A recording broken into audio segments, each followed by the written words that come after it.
So in our third instalment of logarithms, we'll be going through what is meant by an exponential whenever you see the letter E, and natural logs whenever you see the terms of ln or ln as they are commonly seen as.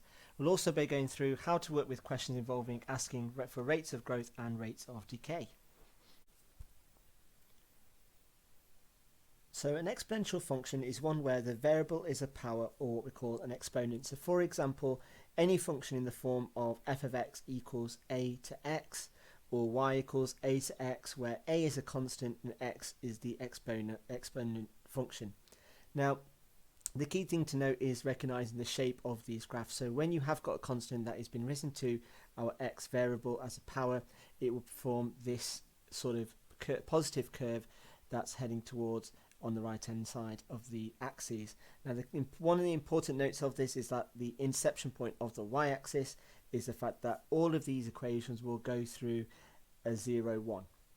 And one of the reasons why it goes through that, because obviously when x equals 0, anything to the power of 0 is going to equal 1.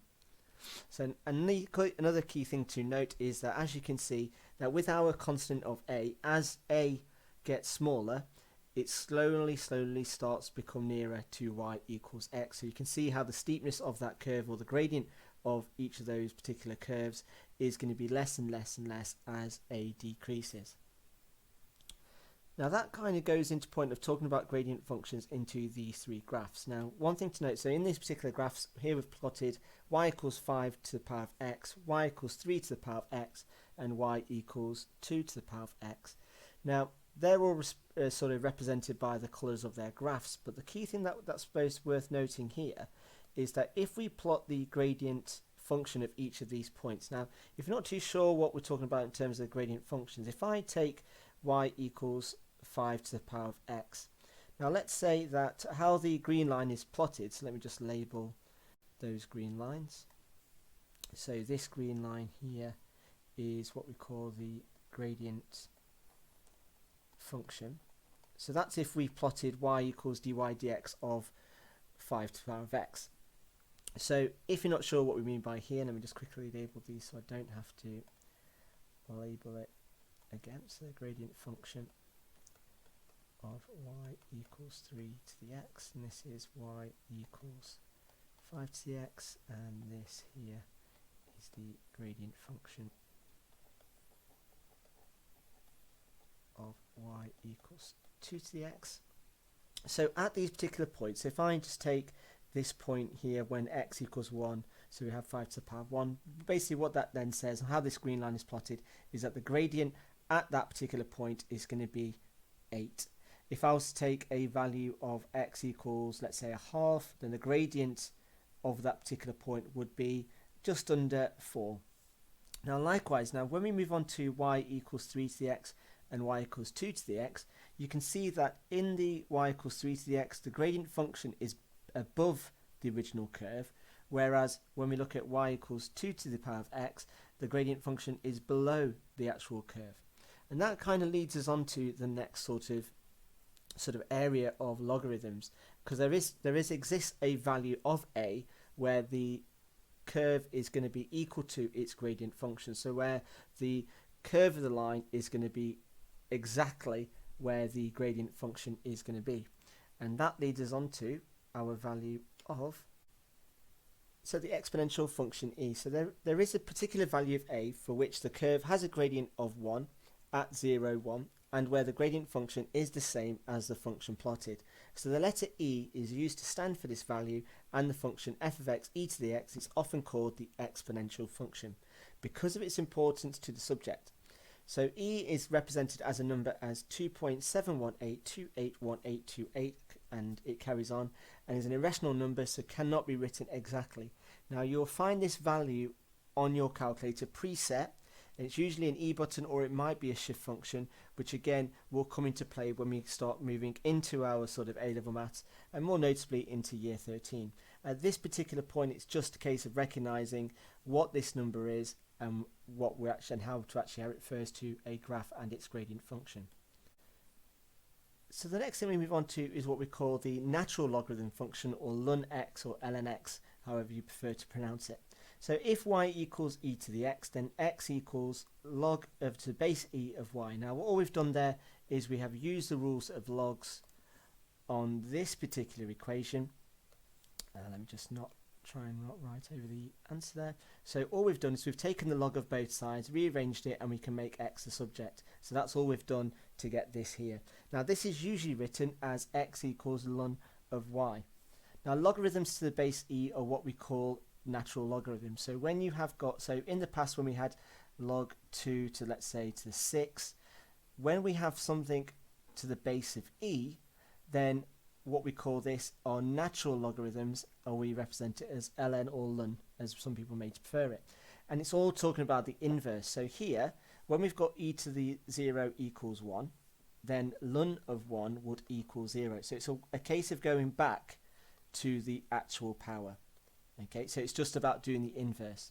And likewise, if we had e to the 1 equals e, then ln of e equals that power. So it's just in the same way of doing the opposites, like we would multiplying is the opposite of dividing and vice versa, and we can go from there. Now this kind of leads on to our last part of this. So since the exponential and the natural logarithms functions are inverses of each other, their graphs are symmetrical about y equals x. Now this is also the case with all logarithms, that if you then go on solve and do the inverse, they are going to be asymmetrical from the line of y equals x. Now in terms of this particular level, it's just a case of introducing what these natural logarithms are, basing it around a diagram or a graph. We will go into more detail with regards to the exponentials and ln of particular functions, and it's kind of incorporated in higher level differentiation integration, which we'll come on to most likely next year or in your next area of maths. Now another thing you might get asked is to find the gradient function of an exponential function when it's in the form of y equals e to the kx. Now the kx is just a power, so a power in terms of x. We've got a function, it's not necessarily going to be a number, but again we're talking about when x is the variable or when x is the power. So the important thing is being able to establish how do we differentiate functions when we've got e to the x.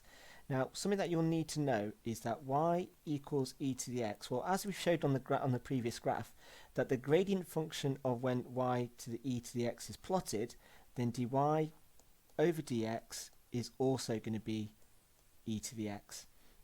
Now, when we've got a function, let's say we've got a power of x, so let's say we had y equals e to the 2x, where we've got a function of x as our power, then dy over dx is going to be, now what we need to do here, now because the gradient function of e to the x is still going to stay the same, then we're still going to have e to the 2x in our differential. So if we had e to the 5x, we'd have e to the 5x in the differential. Now the difference is what happens and what gets moved to the front. So if you think about the rules of differentiation, that we move the power to the front and lower the power by 1, when we're differentiating with respect to e, or functions involving e, then the power will stay the same, and that's the key thing to establish. Now the thing that is different is that what moves to the front is the dy of dx of the power. Now in this case our power is 2x. Now if I differentiate 2x, I'm going to get 2. So here the differential of e to the 2x is going to be 2e to the 2x. And likewise, if I add y e to, let's say, x squared, then dy over dx, again I'm still going to have e to the x squared, but if I move the power to front, I'm going to multiply by the differential, it's going to be 2x. And there you go. And likewise, if I had y equals e to the minus 3x, then dy over dx is going to be minus 3e to the minus 3x. What happens if I already had a constant in front? So let's say we had e equals, let's say, 7e to the, let's go for 6x. Then dy over dx, again I'm going to still have e to the 6x, but I'm going to multiply the function by the differential of the power, which is going to be 6, and 7 times 6 is 42, and there we go. And likewise, if we had y equals, let's say, 4 plus e to the, let's stick a number in there, let's go for 3, e to the 2x, then dy over dx. Now we treat this as two separate terms. If I differentiate 4, I'm going to get 0 because constants disappear. But e to the 3e to the 2x, well, I move the 2x over to the front, so then that becomes 6e to the 2x, and there you go. Now there are some common questions that are really related to exponential functions that you may get asked when it's based around differentiation, when it's based around graphs, etc. So the first thing we look at is find the initial value. So if I just go through, I'll go through some examples in due course, but I just want to go through the steps.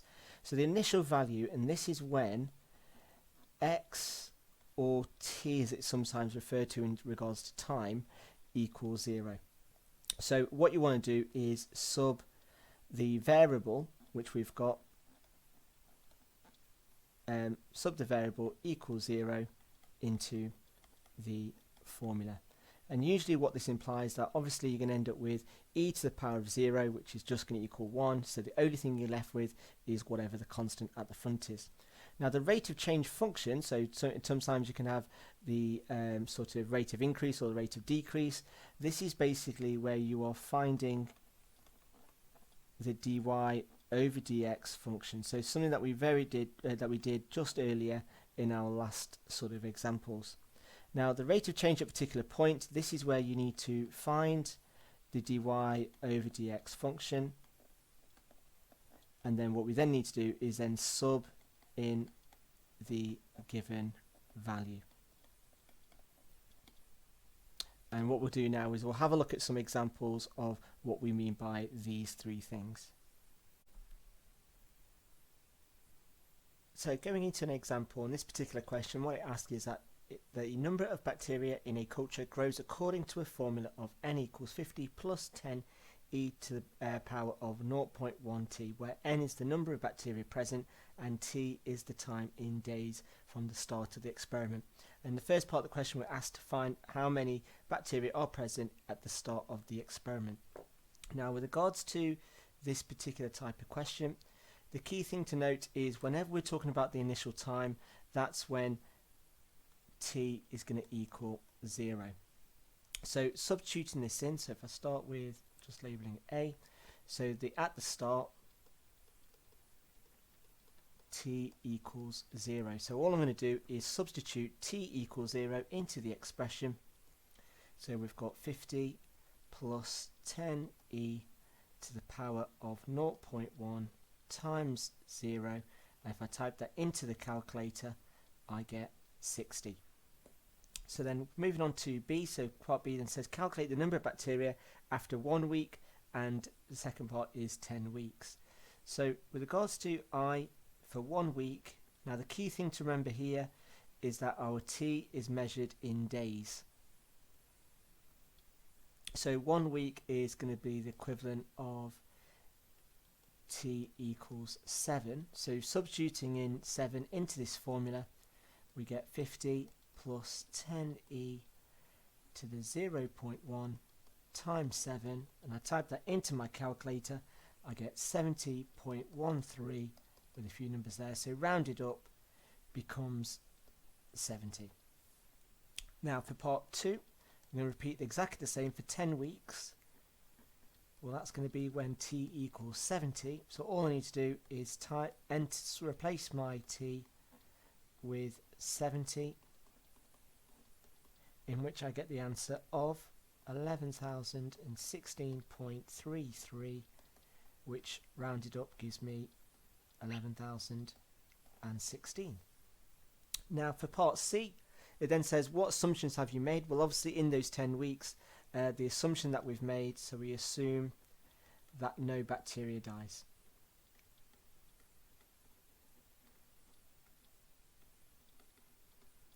And so when it comes to these assumptions, usually the case of where there's no extenuated circumstances, so nothing to read into it, where nothing changes, the circumstance don't change. And usually when it's coming to things like bacteria or some things dying or half-lives and stuff, it's just a case of nothing dying. And then finally, with part for D, it then says the rate of growth. Now the key thing to look out for is this word rate of growth. Now rate of growth usually implies the differential function. So if I write down the formula of n equals 50 plus 10e to the power of 0.1t, then what I need to work out is dn over dt. Now the 50 is going to cancel, so all I need to do is differentiate 0.1t. So just need to differentiate this and move this to the front. So then the differential of 0.1t is going to be 0.1, so I'm going to do 10 times 0.1, so I'll do 0.1 times 10 e, and then the power of e is not going to change, which then ultimately becomes just e to 0.1t. So this here is my function to work out the rate of growth. So in part 1 we want to work out what the rate of growth is when t equals 7, because obviously we're wanting 7 days, and so it's 0.1 times 7, which gives us a value of 2.0137. So basically what this implies is that the rate of growth after 7 days or 1 week is 2 per day. And then finally, for part 2, we then want to work out the rate of growth when t equals 70. So again, I substitute t equals 70 in my dn over dt, in which I get an answer of 1096.63, which rounded up is 67. So what this means is that the rate of growth after 10 weeks is 1097 per day. So it's worth looking out for keywords. Rate of growth, rate of decay is all about looking at the differential. So let's have a look at our next example. So just move this down here. So it says a radioactive chemical decays so that after t hours its mass is given by, and we've got the formula of m equals 3 times e to the power of minus 0.03t kilograms. So calculate its rate of decay after 100 hours. So again, the key words that we're looking for is the rate of decay, and here our formula is m equals 3 times e to the minus 0.303t.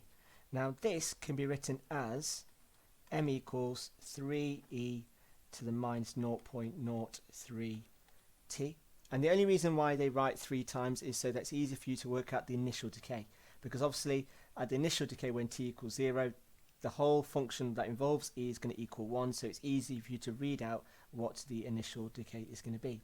So in this particular case we need to work out what dm is over dt. So differentiating this, it's going to be 0.03 times 3 e to the minus 0.03t, and this is then going to become minus 0.09 e to the minus 0.03t. So what we've worked out here is our function to work out what the rate of decay is going to be. Now in this particular question it's asked us after 100 hours, so when t equals 100, dm over dt is going to equal minus 0.09 e to the minus 0.03 times 100. Don't know why I've put brackets, but we have done there, so we started, so we'll finish, which then gives us an answer of minus 0.00448 to 3 significant figures. So, like I said, with regards to some of these questions, it's just a case of underlining what they mean. Whenever you're looking at rate of growth or rate of decay, it's basically you just need to differentiate it, and obviously practice differentiating functions involving e. So all you need to do is the e to the power will always stay the same. The only thing you need to move to the front is the dy dx of the power, like we've showed in the previous examples. So hopefully this makes a little bit of sense. If it doesn't, or you would like any further questions, drop me an email at 162maths@gmail.com.